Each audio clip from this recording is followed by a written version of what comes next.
अस्सलामुअलैकुम सामीन। 17 जुमादा सानी है, 21 जनवरी है। ख़बर का उन्वान है मुफ्ती रईस के ख़िलाफ़ मुकदमा दर्ज। आखिर में हम मुफ्ती रईस का वीडियो बयान भी इस बारे में पेश करेंगे। साथियों, देहरादून पुलिस ने मुफ्ती रईस समेत 17 लोगों के ख़िलाफ़ मुकदमा दर्ज किया है।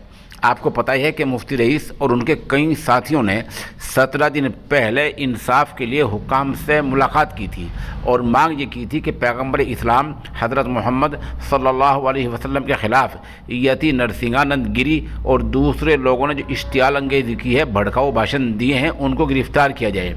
इसी दौरान सुप्रीम कोर्ट की फटकार भी उत्तराखंड सरकार पर पड़ी। तब वहाँ की पुलिस ने यति नरसिंहानंद और वसीम रिजवी को गिरफ़्तार करके जेल भेजा। मगर अब 17 दिन बाद देहरादून पुलिस ने मुफ्ती रईस समेत 17 लोगों के खिलाफ मुकदमा दर्ज किया है। मुकदमा कैसे और क्यों हुआ, ये सब आप मुफ्ती रईस की ज़ुबानी सुन लें। अस्सलामु अलैकुम वरहमतुल्लाहि वबरकातुहू। आप सभी हजरात ने दुआ फरमाई और मेहनतें की गई और उत्तराखंड सरकार और उत्तराखंड पुलिस की प्रशंसा और तारीफ़ करनी चाहिए कि यहाँ चंद बच्चों की कंप्लेंट और हम लोगों के जमा होने पर और इकट्ठा होने पर जो है एसआईटी गठित की गई। एसआईटी ने रिपोर्ट दी और जितेंद्र नारायण त्यागी और नरसिंहानंद त्यागी दोनों जेल में हैं। और इस बात पर उत्तराखंड पुलिस की बहुत तारीफ होनी चाहिए। ये उन्होंने बहुत अच्छा काम किया है और जो आवाम से वादा किया था वो वादा पूरा किया है।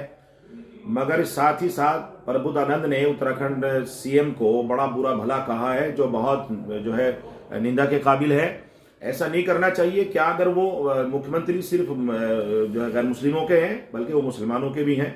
मैं समझता हूँ प्रबुद्धानंद जी का ये बयान बहुत जो है गलत बात है और उसी के नतीजे और पादाश में उत्तराखंड पुलिस ने न जाने कैसे हम लोगों के ऊपर मुकदमात कर दिए हैं।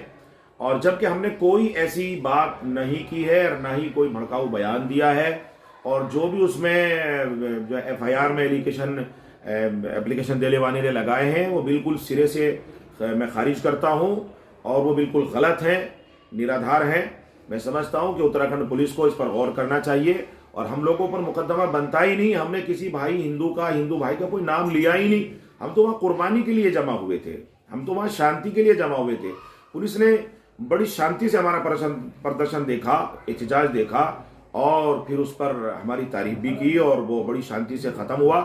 17-18 दिन के बाद न जाने किसने कोई रिपोर्ट की या करवाई गई, तो इसके ऊपर उत्तराखंड पुलिस को दोबारा से विचार करना चाहिए। हम लोगों पर मुकदमे बनते ही नहीं, लिहाजा इन मुकदमों को सिरे से खारिज करना चाहिए।